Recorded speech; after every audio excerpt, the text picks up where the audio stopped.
नमस्कार साथियों, उत्कर्ष क्लासेस के जयपुर ऑफलाइन सेंटर से मैं हर्ष कुंडारा आपका भाई आप सभी मेरे प्यारे भाई बहनों का स्वागत करता हूं। तो दोस्तों, आज की जो क्लास है सिर्फ एक टॉपिक नहीं बल्कि आपके सिलेक्शन की एक सीडी है। और आज हम टॉपिक पढ़ने वाले हैं counting of figure. Analytical reasoning में यह लिया जाता है। इसमें आप इस टॉपिक को बड़ी गहराइयों से पढ़ेंगे और हम हमारे ऑफलाइन क्लासरूम में जैसा पढ़ाते हैं वैसा का वैसा आपको महसूस होने वाला है। तो दोस्तों, चलते हैं हमारे आज के इस टॉपिक की तरफ। टॉपिक नहीं है ये है भाई की सौगंध गजब की ताकत। मतलब आज का ये जो टॉपिक रहने वाला है काउंटिंग फिगर, ये हमारे एसएससी में कई बार पूछ लिया जाता है और बच्चे रहते हैं इसमें हमेशा कंफ्यूज कि सर काउंटिंग फिगर मतलब आकृतियों की गणना। जी हां मेरे लाडलों, आकृतियों की गणना। यहां पर काफी बच्चे कंफ्यूज रहते हैं कि सर इसमें हम काउंट करें, गिने, हमारा टाइम चला जाता है, हम बर्बाद से हो जाते हैं, हम ठगा सा महसूस करते हैं। तो मेरे लाडलों, आज के बाद ये आपकी दिक्कत दूर कर देता हूं, क्योंकि सारे के सारे जो भी कॉन्सेप्ट है हम आपको पढ़ाने वाले हैं जुगाड़ से। आज का टॉपिक बढ़िया तरीके से आत्मसात कर लीजिएगा, जो कि आने वाले एग्जाम में आप लोगों के लिए काफी महत्वपूर्ण रहने वाला है। इसमें सबसे पहले अगर हम बात करें तो यहां पर बात होती है मेरे लाडलो ट्राइंगल्स की, ठीक है। और ट्राइंगल्स का मतलब होता है त्रिभुज। उसके बाद अगर हम बात करें तो बेटा यहां पर जो बात की जाती है स्क्वायर की, जो कि वर्ग है। और उसके बाद अगर हम बात करते हैं यहां पर, तो यहां पर बात की जाती है मेरे लाडलो रेक्टेंगल्स की, जो कि आप लोगों के पास आयत हम बोलते हैं। आयत हम बोलते हैं, रेक्टेंगल्स की बात हम करते हैं। और इन सभी चीजों में सबसे पहला जो टॉपिक हम पढ़ने वाले हैं वो है त्रिभुज। ट्रायंगल कैसे फाइंड आउट किया जाता है, किस तरीके से फाइंड आउट किया जाता है। तो मेरा बच्चा पार्टी में आप लोगों को बता देना चाहता हूं कि यहां पर जो सबसे पहले हम बात करेंगे कि किस तरीके के क्वेश्चंस हमारे पास एग्जाम में मिलने को आते हैं। और यहां पर हम बात करें तो बेटा आपसे पहले पूछा जाए कि भैया हमें बता दें कि यहां पर कितने त्रिभुज आ रहे हैं। तो बेसिकली बात है, आप इसको देखकर हाबू बना दोगे, सेकंडों में बाबू बना दोगे कि सर इतनी छोटी बात है, तो एक ही तो है, यहां पर घबराने की क्या बात है। फिर मैं कहूंगा नहीं बाबू, अगर एग्जामिनर आपसे ये कहे कि बेटा यहां बताओ, तब आपको काउंट करना पड़ सकता है। फिर अगर मान लो एग्जामिनर ये कहे कि भैया यहां बताओ, और मान लीजिएगा तीसरे नंबर का जो क्वेश्चन है, ये पहला, दूसरा, ये तीसरा हो जाएगा और ये आपका चौथा हो जाएगा। अगर एग्जामिनर ये कहे कि चलिए अब तो मेरा मूड खराब है, मैं आप लोगों को यही क्वेश्चन देने वाला हूं, तो बताएगा कि यहां पर कितने ट्रायंगल्स होंगे। तो काउंट करने में अपना टाइम वेस्ट नहीं करना है। हमें करना क्या है मेरे लाडलों कि अगर किसी ट्रायंगल में ऐसी एक या ज्यादा लाइन हो तो उनके कमरे काउंट कर लो ऐसे, और कमरे काउंट कर कर उनका टोटल कर दो, उनको जोड़ दो। बस यही तो है आपके ट्रायंगल्स। मजा ही तो आ गया है। देखो मेरे लाडलों, 1 2 3, तो 1 + 2 + 3 it's become 6। 6 is your answer. 1 2 3 4 5 and 6, तो इन सबको जोड़ देंगे तो 1 और 2 3 और 3 6 4 10 5 15 6 21। यहां पर जो है वो आपका पूरा का पूरा मौसम बन जाता है। लेकिन रुको रुको, कई बार एग्जामिनर कहता है कि बाबू सॉरी, कि यहां पर इस तरीके के क्वेश्चंस में एक मंजिल और आ जाए। नीचे वाली मंजिल पर जितने त्रिभुज होंगे, जैसे 1 2 3 4, इसको जोड़ देंगे 10, तो ऊपर वाले पर भी बेटा 1 2 3 और 4, तो यहां पर 10 आ जाएंगे। और 10 और 10 कितने हो जाएंगे बेटा? 20। लेकिन मैं इसको यह भी तो कह सकता था कि एक मंजिल पर 10 है तो मंजिलों की संख्या कितनी है? 2, तो 2 से मल्टीप्लाई कर दो तो 20 आपका आंसर आया कि नहीं आया।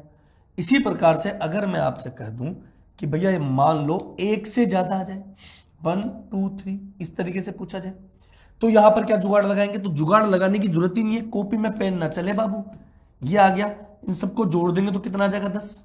कितनी मंजिलें? 1 2 3 4, तो 4 से मल्टीप्लाई कर देंगे और यहां पर आ जाएगा 40।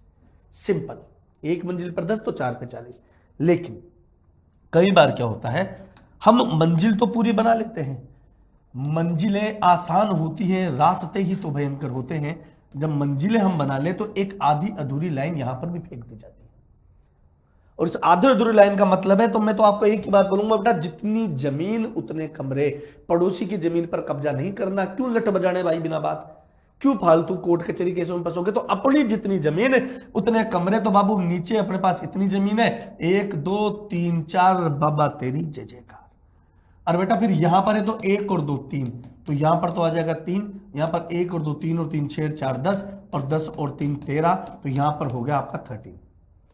तो अगर इन क्वेश्चंस को लेकर एक कोई भयंकर बेहतरीन से क्वेश्चन आ जाए, आप लोगों से पूछा जाए कि हे प्रभु मुझे बताओ कि यहां पर कितने क्वेश्चंस होंगे, जैसे यहां मान लो इस तरीके से, मान लो ऐसे, तो आपको बस नीचे की जमीन देखनी है। जमीन देखोगे तो आपका मौसम पूरा बन जाएगा बेटा। यहां पर देखो कैसे बनेगा, 1 2 3 4, तो यहां अगर मैं बात करूं तो बेटा ये 10, देन देयर आर 1 2 3, तो यहां पर कितना आ जाएगा बेटा 6, यहां पर 1 and 2, तो यहां पर कितना आ जाएगा 3, और यहां पर 1 और 2, तो यहां पर कितना आ जाएगा 3, तो बेटा कितना हो गया 10 6 16 19 और 3 22, 10 और 6 16 3 19 और 3 22। तो कुछ इस तरीके से यहां पर क्वेश्चंस देखने को मिलते हैं। ऐसे ही कई बार आपको स्क्वायर वाले क्वेश्चंस भी पूछे जाते हैं। जैसे मान लो आपसे पूछ लिया जाए कि भैया सर स्क्वायर है तो यहां पर कितने स्क्वायर्स हो सकते हैं, या फिर दोनों तरफ बराबर नहीं होकर इस तरीके से क्वेश्चन आपसे पूछ ले कि सर बताइएगा कि स्क्वायर कितना होंगे, तो आपको क्या करना है 1 2 3, देन 1 2 3 ऐसे नंबर काउंट करके इनका क्रॉस मल्टीप्लाई करना है। 9, this is 4 and this is 1, your total answer is 14। Then 1 और 2 यहां लिखना है, 1 2 3 4 और 5 लिखना है, तो 5 दूनी 10 आ जाएगा और 4 एकम 4 आ जाएगा, 10 और 4 14, this is your right answer. 14 जो होगा वो आपका आंसर आ जाएगा। ठीक है, ये स्क्वायर पता करने वाला क्वेश्चन है। कई बार क्वेश्चंस स्क्वायर में कुछ इस तरीके से भी बन जाते हैं, बेहतरीन बनते हैं कि भैया बताइएगा कि यहां पर आपके पास कितने स्क्वायर्स होंगे, कुछ इस तरीके से। तो क्वेश्चंस इस तरीके से पूछ लिए जाते हैं जिसकी गहराई से अपन तैयारी करने वाले मेरे लाडों। और रही बात आयत यानी रेक्टेंगल की, रेक्टेंगल्स की अगर मैं बात बताऊं तो यहां पर देखो पिछली बार हमने स्क्वायर की बात करी, यहां रेक्टेंगल की मैं बात करता हूं ऐसे। तो आपको कुछ नहीं करना, जैसे 1 2 3 4 और 1 2 3 4 एंड 5, पहले इन्हें ऐड कर दो 10 आ जाएगा, फिर इन्हें ऐड कर दो 15 आ जाएगा, दोनों को मल्टीप्लाई कर दो, लगा दो बचेगा। सिंपल कॉन्सेप्ट में भी आप इसको कर सकते हैं बच्चा। यहां पर 1 and 2 3, 1 2 3 4, इन सबको ऐड कर देंगे 10 और 10 दिया 30, ये आपका आंसर आ जाएगा। कई प्रकार से सिंगल रो में भी आपसे पूछ लिया जाता है कि भैया बताइए कि यहां पर कितने रेक्टेंगल्स होंगे। तो अगर सिंगल फ्लो वाली बात करें तो केवल इनका 1 2 3 4 5 कर दीजिएगा और सबको ऐड कर देना 15, ये आपका आंसर आ जाएगा। इसी तरीके से बेटा कई सारे एडवांस क्वेश्चंस भी ट्रायंगल्स में पूछ लिए जाते हैं एग्जाम में। ठीक है, तो यहां पर इस तरीके से भी आप लोगों के पास में ये एग्जाम्स में पूछ लिए जाते हैं, बेटा बताओ यहां पर कितने ट्रायंगल्स होंगे। कई सारे क्वेश्चंस आपसे इस तरीके से पूछे जाते हैं। तो आपको मैं भरोसा दिलाता हूं कि हमारे पास ऐसे कई वास्तविक रूप से जुगाड़ है, कई ऐसे सवाल हैं, कई ऐसे पैटर्न हैं जहां पर हम आप लोगों के साथ में काफी मेहनत करने वाले हैं। और अगर इन जुगाड़ों की बात करें तो देखो यहां सिंपल सा जुगाड़ है। देखो बेटा यहां पर 1 2 3 4, 1 2 3 4 और 5, लेकिन अलग अलग ना होकर मान लो ये केवल इक्वल जनरेशन में होता, केवल एक ही प्रॉपर लाइन में होता, इक्वल में होता, तो उसका क्या जुगाड़ है। तो देखो यहां पर कितना बेटा 1 2 3, यहां 1 2 3, तो दोनों तरफ कमरों की संख्या बराबर है 3, 3 का क्यूब कर देंगे 27 जो होगा वो आपका आंसर आ जाएगा। That's it.